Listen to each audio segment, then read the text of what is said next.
नमस्कार, मैं doctor Sanjay Jain, associate professor, गणित विभाग, सम्राट पृथ्वीराज चौहान राजकीय महाविद्यालय अजमेर में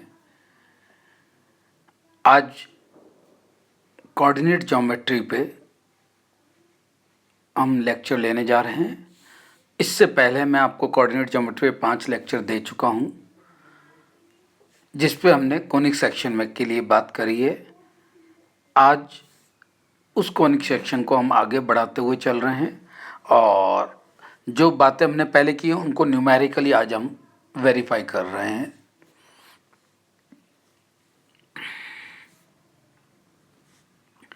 लास्ट लेक्चर में मैंने आपको एसिम्पटोट ऑफ ए कोनिक बताया था। एक कोनिक हम कोई भी सेकंड डिग्री का ये लेते हैं इक्वेशन 1 में।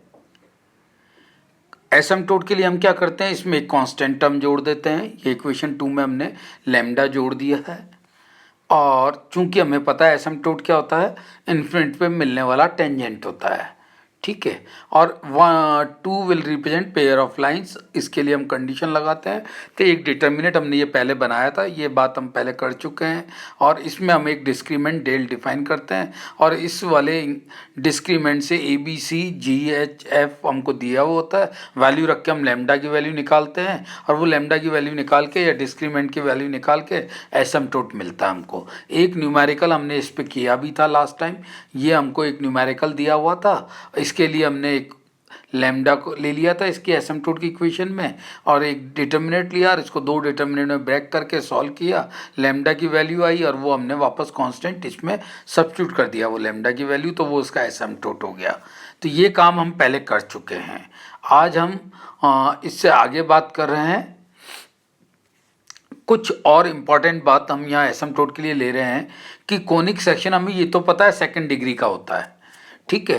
तो यहाँ पे हम सेकंड डिग्री की इक्वेशन को 2 फैक्टर में चेंज कर रहे हैं। अगर हमें ये पहला नोट ले रहे हैं कि कोई कोनिक अगर 2 फैक्टर में रिप्रेजेंट किया जाए, A X plus B Y plus C, small A X plus small B Y plus C into एक ब्रैकेट क्लोज, सेकेंड ब्रैकेट में capital A X capital B Y and C, इन दोनों को आप multiply करेंगे और कांस्टेंट टर्म डी इसके साथ ऐड कर लेंगे तो ये वापस से हमारी क्वाड्रेटिक इक्वेशन बन जाएगी, सेकंड डिग्री की इक्वेशन बन जाएगी। तो ये हमारा एक कोनिक सेक्शन का इक्वेशन बन जाएगा। अगर हमें इसमें इस वाली इक्वेशन, ये इक्वेशन रिप्रेजेंट करता है जब हम सॉल्व करते हैं तो एक हाइपरबोला को, जिसके एसिम्पटोट हमेशा इसकी ये 2 फैक्टर बने हैं वही लाइनें होंगी, क्योंकि अब वैसे भी हम क्वाड्रेटिक या सेकंड डिग्री का इक्वेशन लेते हैं और उसमें एक लैम्डा जोड़ते हैं, यहाँ डी जुड़ा हुआ है। तो अगर ये हाइपरबोला होगा तो इसके यही फैक्टर दोनों क्या बन जाएंगे, एसिम्पटोट बन जाएंगे। ये सीधा आप वेरीफाई भी कर सकते हैं या कभी ये कर्व दी हुई हो कंपटीशन एग्जाम में छोटा सा क्वेश्चन इस पर पूछ सकते हैं कि इस तरह के 2 फैक्टर देके आपसे पूछ सकते हैं कि इस कोनिक सेक्शन का एसिम्पटोट कौन सा है, और इन 2 इक्वेशन में से कोई एक इक्वेशन अल्टरनेट में आपको दी हुई हो सकती है। तो एक तो ये तरीका है एसिम्पटोट निकालने का, अगर फैक्टर बन जाए तो फैक्टर हमारे सीधे हम बता सकते हैं। या इससे कभी कभी इन्वर्स क्वेश्चन भी पूछा जाता है कि आपको दे दिया हाइपरबोला है, कांस्टेंट टर्म ये है वो है, तो वापस से आप कोनिक की इक्वेशन निकालें। तो ये रिवर्स भी पूछा जा सकता है आपसे क्वेश्चन, इस तरह के क्वेश्चन भी पूछे जा सकते हैं, इन्वर्स भी।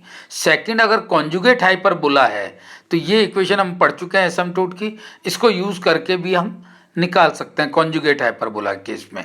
हाइपरबोला है या कॉन्जुगेट हाइपरबोला है, तो ये 2 तरह के केस या 2 तरह के नोट हमारे काम में आएंगे जिन पे हम रिवर्स क्वेश्चन भी कर पाएंगे। आज हम इन पे बेस न्यूमेरिकल ले रहे हैं। देखिए पहला क्वेश्चन है ये, find the equation of the conic. देखिए पहला ही उल्टा क्वेश्चन आ गया है।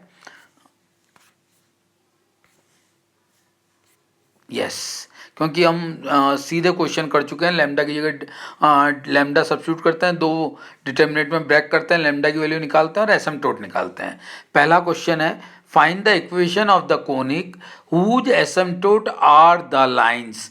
खुद ने ही एसिम्पटोट पहले दे दिए हैं आपको 2 लाइनें, यानी कि ये 2 फैक्टर आपको दे दिए हैं जो अभी हमने नोट 1 में बात की थी। And which passes through the point 1 and -1, और एक कंडीशन दे दी आपको अब इस कंडीशन देने का फायदा क्या होगा, जो कांस्टेंट टर्म है उसकी वैल्यू निकालने के लिए ये कंडीशन काम में आएगी। क्वेश्चन को रिवर्स किया है, दोनों एसिम्पटोट दे दिया आपको और एक कंडीशन दे दी, ठीक है, और आपसे इक्वेशन पूछ लिया कर्व का, find the equation of the conjugate hyperbola या कोनिक सेक्शन लिख सकते हैं वो, ठीक है। तो जो पहला नोट अभी हमने पढ़ा है उससे हमारी किसी भी कोनिक की इक्वेशन क्या होती थी, दो फैक्टर का मल्टीप्लिकेशन प्लस एक constant D is equal to 0। पर हमको दे क्या रखा है कि ये अगर कोनिक होता तो कोनिक किससे पास हो रहा है, 1 और -1 से, तो हम इसको 1 और -1 से पास कर देते हैं, मतलब x की जगह 1 रख देते हैं और y की जगह -1 रख देते हैं। अगर उससे पास होता है तो इसको सेटिस्फाई करना चाहिए, सेटिस्फाई करने का मतलब इसमें रखने पे बराबर 0 आना चाहिए।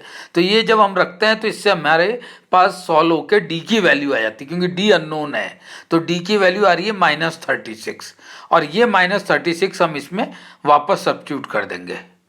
जब ये d-36 इसमें वापस सब्स्टिट्यूट करते हैं तो ये कोनिक की इक्वेशन ये बन जाती है, ठीक है। लेकिन ये कोनिक की इक्वेशन हुई, आपको क्या पूछ रहा है वो, इसके this is the equation of the required conic, पर आपसे पूछा है कॉन्जुगेट हाइपरबोला, ये तो हुआ कोनिक हाइपरबोला, कॉन्जुगेट निकालना है तो आपने नोट 2 में पढ़ा, वहाँ एक माइनस साइन एक्स्ट्रा आता है, मैं वापस से उस जगह आपको ले चलता हूँ। ये देखिए यहाँ पे ये माइनस साइन आ रहा है, -2 lambda 2 del upon A B minus, ये माइनस साइन के चक्कर में हमें यहाँ पे जो -36 था उसको हमको यहाँ क्या करना पड़ेगा, +36। तो कॉन्जुगेट हाइपरबोला की इक्वेशन हो जाएगी हमारी 2 फैक्टर +36, और खाली हाइपरबोला पूछता या कोनिक पूछता तो ये -36। तो इस पे भी अगर कभी कंपटीशन में एग्जाम आता है, क्वेश्चन आता है ये ऑब्जेक्टिव बन के, वहाँ आपको देखना होगा कि आपसे कोनिक पूछा है जब तो -36 राइट आंसर है, लेकिन कॉन्जुगेट हाइपरबोला पूछा है तो हमें +36 करना पड़ रहा है। ओके, तो ये कुछ कुछ बारीकियाँ हैं जो छुपी हुई हैं, डायरेक्ट किताबों में नहीं लिखी हुई मिलेंगी ये आपको, ये हमको पहचानना पड़ेगा, नोट में जो दे रखे हैं या एक्स्ट्रा कंक्लूडिंग रिमार्क्स दे रखे हैं उनको हमको पढ़ना पड़ेगा। ओके, सेकंड क्वेश्चन थोड़ा लैंग्वेज का है, क्या क्वेश्चन है पहले क्वेश्चन समझिए। If F alpha and beta B the centre of the hyperbola, अगर एक हाइपरबोला जो कि कोनिक सेक्शन है, हाइपरबोला के सेंटर के कोऑर्डिनेट देखे हैं अल्फा बीटा, और हाइपरबोला की इक्वेशन है एफ एक्स वाई, कोई फंक्शन है एक्स और वाई का, तो आपको सिद्ध करना है, शो दैट, आपको बताना है, प्रदर्शित करना है कि एफ एक्स वाई जो है एफ अल्फा बीटा के बराबर होगा। ये प्रूव करना है आपको, ज़्यादा बड़ा क्वेश्चन नहीं है, छोटा सा है, हम कुछ नहीं कर रहे हैं। हमें अगर कर्व की इक्वेशन दे रखी है और उसकी एसिम्पटोट चाहिए होती तो हम क्या करते हैं, कर्व की इक्वेशन में लैम्डा को जोड़ देते हैं बस। तो यहाँ पे हमें कर्व की हाइपरबोला की इक्वेशन दे रखी है एफ एक्स वाई, हम उसमें लैम्डा जोड़ देते हैं उसकी एसिम्पटोट बनाने के लिए, बराबर 0, इसको हम इक्वेशन नंबर 1 कह देते हैं। किसी भी एसिम्पटोट की इक्वेशन क्या होती है, कर्व की equation plus constant term that is lambda equals to 0। अब हमें पता है कि चूंकि सेंटर से वो कोनिक पास होता है जिसका सेंटर अल्फा बीटा दे रखा है, तो वो एसिम्पटोट उससे पास होनी चाहिए, तो हम यहाँ एसिम्पटोट को सेंटर से पास कराएंगे, तो इसमें एक्स वाई की जगह क्या रख देंगे, अल्फा बीटा, तो ये बन जाएगा हमारा F alpha beta plus lambda बराबर 0। तो लैम्डा की वैल्यू क्या आ जाएगी, -एफ अल्फा कॉमा बीटा, ये लैम्डा की वैल्यू आ गई, ये वापस समीकरण 1 में रख दीजिए आप, 1 में रखेंगे तो क्या मिलेगा आपको, F X Y minus F alpha beta is equal to 0। तो जब ये माइनस का टर्म आप बराबर के उधर ले जाएंगे 0 की तरफ, तो ये बन जाएगा एफ एक्स वाई बराबर F alpha comma beta.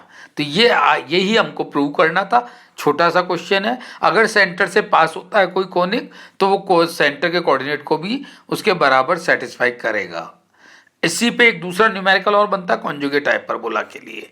Okay, तो ये 2 तरह के हमने एसिम्पटोट के क्वेश्चन आज अपन ने किए, एक रिवर्स वाला और एक थ्योरेटिकल, और ये कुछ क्वेश्चन मैं आपको प्रैक्टिस के लिए दे रहा हूँ। Find the asymptote of the hyperbola, ये क्वाड्रेटिक इक्वेशन दे रखी है आपको, और जो हमारा पहला मेथड था उससे, और साथ के साथ आपको कॉन्जुगेट हाइपरबोला भी बताना है इसका, जैसा भी हमने क्वेश्चन किया था। Find the asymptote of the following hyperbola and also find its conjugate hyperbola. फिर वही दोनों क्वेश्चन निकालने हैं, पहला दूसरा करीब करीब सेम प्रोसीजर है। तीसरा पहले की ए और बी पार्ट है। दूसरा क्वेश्चन है आपको एसिम्पटोट दे रखे हैं कोनिक के। अब आप खास बात क्या है यहाँ पे, अभी जो हमने लास्ट क्वेश्चन किया था एसिम्पटोट दे रखे होते थे, दो फैक्टर दिए होते थे। यहाँ इन्होंने फैक्टर नहीं देखे, क्वाड्रेटिक इक्वेशन दे दी है, पर इसमें कांस्टेंट टर्म नहीं है। देखिए आप, तो आप इसके दो फैक्टर बनाएंगे। जब दो फैक्टर बन जाएंगे तो आपको फैक्टर मिल गए दो, तब आपको एसिम्पटोट की इक्वेशन निकालनी है। तो क्या करेंगे, दोनों फैक्टर प्लस लेमडा या डी इक्वल्स टू 0। और आपको कंडीशन के लिए इन्होंने दे दिया कि कोनिक जो है वो पास होता है 0.22 से, तो उससे लेमडा की वैल्यू निकल जाएगी, और लेमडा की वैल्यू आने से आप इसका दोनों फैक्टर प्लस लेमडा की जगह वो वैल्यू रख के एसिम्पटोट निकाल लेंगे। तो ये क्वेश्चन आपको प्रैक्टिस के लिए हैं, और इसी तरह के ये क्वेश्चन और हैं। और अभी जो हमने लास्ट थ्योरेटिकल क्वेश्चन किया था वो आप ये फोर्थ क्वेश्चन देख सकते हैं। If F X dash Y dash B the centre of the hyperbola F X Y का centre F dash X Y है, तो आपको बताना है कि कॉन्जुगेट हाइपरबोला की इक्वेशन इस कंडीशन को सेटिस्फाई करेगी। एफ एक्स वाई बराबर 2 time F X dash Y dash. आप इसकी प्रैक्टिस करिए, सॉल्व करिएगा इसको, और बाकी क्वेश्चन सेम है। तो ये सारे क्वेश्चन करके आप एसिम्पटोट तक का अब हमारा कोनिक सेक्शन कंप्लीट हो गया है। इसके आगे हम नेक्स्ट टर्न पे बात करेंगे। थैंक्स, आज के लिए इतना ही। इनको प्रैक्टिस कर लीजिए आप, और कल अपन नेक्स्ट टर्न पे इससे आगे बात करेंगे।